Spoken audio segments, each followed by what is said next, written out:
It is good to come together for the purpose of co-creating. Do you agree? Yes. You're knowing what you're wanting? Yes. It moves about a bit, yes? Yes. Yes. You are enjoying the contrast of your time and place? Oh, yes, especially that, yes. And here's the big one. Get ready. The answer to this is yes also. Those unfulfilled desires are pleasing to you. Yes? Yes. Oh, you lie. But we want you to come to the place where you can say that and mean it. Because from your non-physical standpoint, you say that and mean that. Because from your non-physical perspective, you know that you are eternal beings, that we all are, that we never get it done. And so, if we are eternal, which means eternal, is there a better word? Always.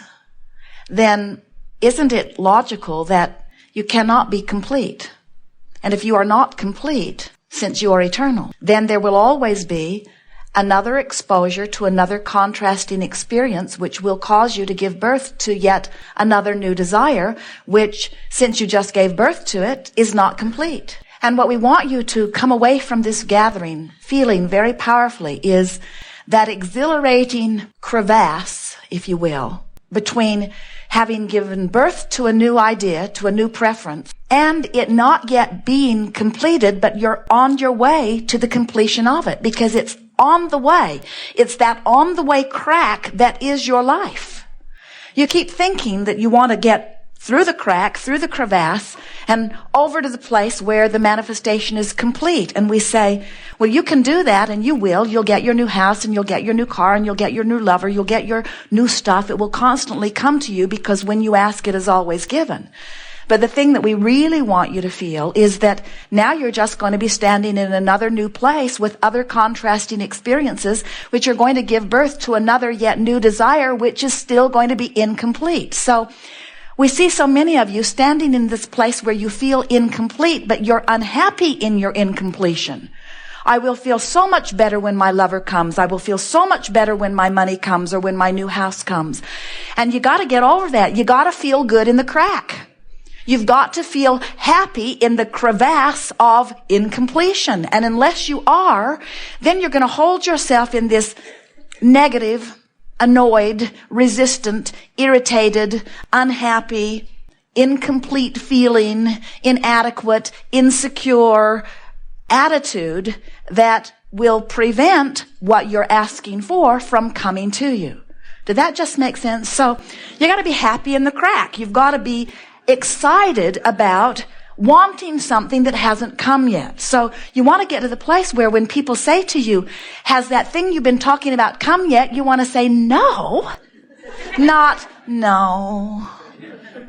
No, it hasn't come yet, which means I'm still alive, which means I'm still adjusting, which means I'm still adjusting my vibration.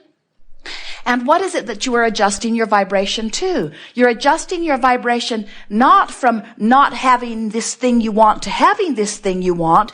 You're adjusting this vibration from being unhappy about not having it to being happy even though you don't have it. Because when you're happy even though you don't have it, then you'll have it. But as long as you're unhappy about not having it, that unhappy is a vibration that holds it away. When you're unhappy about not having it, you're practicing the art of resistance. And when you're resisting, you can't have it. Well, how do I get happy about not having something that I really want? Well, it takes practice. It takes understanding you're eternal. It takes understanding that you're on your way. It takes beginning to enjoy the process. Do you know that if we were standing in your physical shoes, and we often are, and we were on our way to something that is in our mind, we're looking forward to it, we're not there yet, we haven't achieved it yet, we would feel anticipation. We would feel eagerness. We would feel optimism. We would feel enjoyment or pleasure at watching how clever the universe is in organizing a way to give it to us. We wouldn't be beating the drum of it's taking too long. We'd be beating the drum of, well, look at that. Well, look at that. Well, wasn't that interesting? Look how it is unfolding. Because when you start beating the drum of, I'm happy in my incompletion, oh, things speed up so fast, you see. So when you ask, it is given every single time. And do you know that you ask not only with your words, not even necessarily with your words. You ask vibrationally as you move through life. So when someone's rude to you, without even knowing it, you're asking for people to be nicer to you. When you're rude to someone, without even knowing it, you are asking or preferring to be nicer yourself. In other words, when you don't have enough money, you want more money. When you are without a relationship, you want a relationship. If you want a relationship, in other words, the contrasting experience is what causes those preferences or desires to be born. Now, this is something that we have not been saying to you very often, not very long. In fact, for many of you, it might be something you have not heard from us yet at all. When you experience contrast, which gives birth to a preference, that preference is, we like to say, lovingly held for you in vibrational escrow. And the reason that is lovingly held for you in vibrational escrow is because in the moment that you give birth to it, the inner being, source energy, God force part of you goes there with it. So now there is a vibrational point of relativity between what you want and what source has come into absolute, utter, instant agreement with, and where you are on the same subject. For example, you're banging around, you go to the mailbox, you get your bills, you don't have enough money to pay your bills. And in that annoying or even frightening moment, you give birth yet to another desire, I want more money. And in the moment that that happens, Source says, agreed, it's done, everything's in place. Vibrational escrow is yours. So now, it's your job to bring yourself into vibrational alignment with this money you're asking for and the vibrational agreement of source energy. So, Source is over here, confident, knowing, expecting, eager, passionate about the idea of your money coming. We have a party every time you ask for anything. And you're over here doing something. The question is, are you eager? If you are, then you're in alignment and there's no resistance between you and what you're asking for. And now, since there is no resistance, no separation, no contradiction in your vibration, you're now sending one strong signal, what your inner being knows you want, and you're right there with it. Now, you are practicing what we call the art of allowing. Step 1 is ask. You do that all day, every day. You can't help but do that. Step 2 is answer. Source is already answered. Source is over there holding your goods for you in vibrational escrow. Step 3 is you've got to become a vibrational match to what you're asking for. And as soon as you are, you will have full manifestation of it.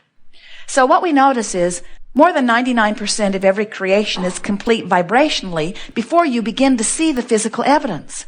So sometimes what happens is you're well along your way to vibrational alignment, but since the evidence hasn't showed itself to you, you choose to look at the absence of what you want and beat the drum of that, which causes you to move yourself in separation. Every time you feel unhappy about something not happening that you want, you hold yourself apart from the vibrational escrow that's got your name on it. Is this making sense to you? So the key word that we want you to remember or phrase is vibrational relativity. You've got to close that vibrational gap between the vibration of what you want and source that is in agreement with it and where you are practicing your thoughts. So you could say you want to close the gap between your desire and your belief. A belief's just a thought you keep thinking. Or you could say you want to close the gap in your vibration, which means you just can't feel bad about something you want and be in the place of letting it in. As Jerry and Esther are traveling from Phoenix to San Diego, they're always so eager to get over to San Diego. They were there for a month. It was 70 degrees mostly. It got all the way up to 79 degrees one day. They're right on the water. The wind feels wonderful. They can hardly wait to get over there.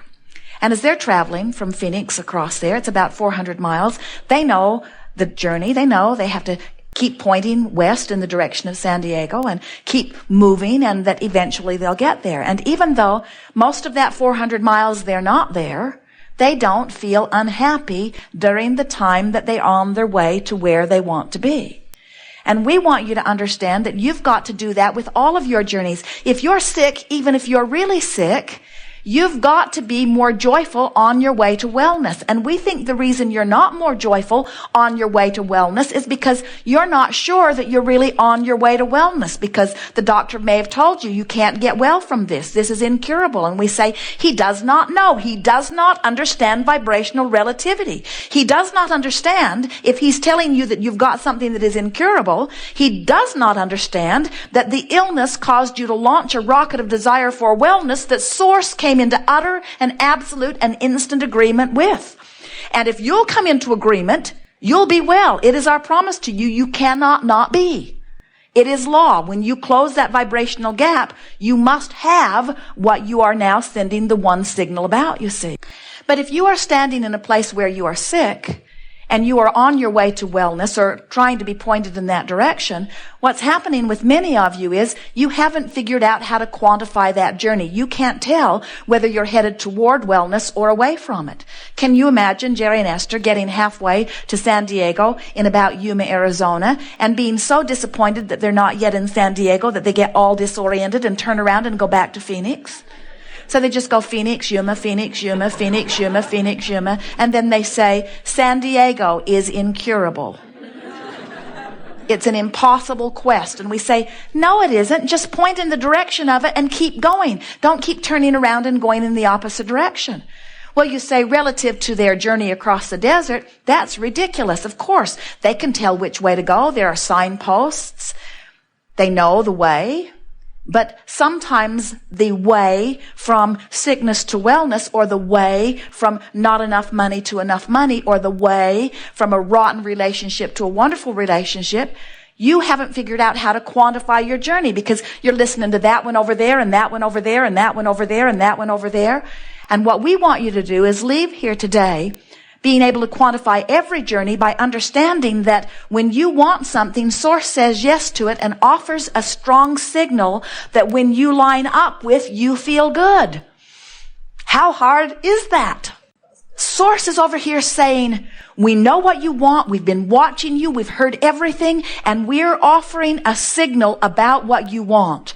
And you can tell by the way you feel when you're on bead with that signal or when you're not, which means when you're happy, on the trail. When you're appreciating, on the trail. When you're joyful, on the trail. When you're ornery, going the other way.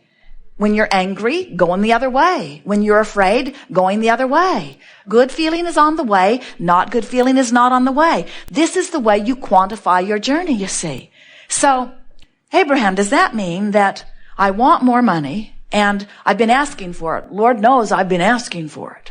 For years I've been asking for it. And we say, we know, we've been hearing you. And you should see the pile of money that's lined up waiting for you. And the circumstances and events that have been arranged on your behalf. And then you say, but where is the money? I need the money now. And we say, as you beat that drum that makes you feel worse, you've turned around, you're going back to Phoenix. As you do your best to feel a little better, now you're on the way. This is the thing that you have been missing, that from now on you won't be missing. So this journey across whatever desert it is going to be fast for you. From now on, it is our promise to you. The thing that you have been missing is you cannot jump from fear or despair all the way into bright-eyed, bushy-tailed sunshine, lollipops, and roses appreciation. And when you try to do that, you fall in the ditch, because the vibration of fear of not having enough money and the vibration of exhilaration of having all the money in the world that you want are two very different vibrations. They feel really different. There is a huge vibrational difference. Now, you understand vibrational differences. You cannot set your radio dial on 6:30 a.m. and hear what's being broadcast from 98.7 FM. They're different frequencies. And your transmitter tuner has to match. In other words, the receiver and the transmitter have to be on the same frequency.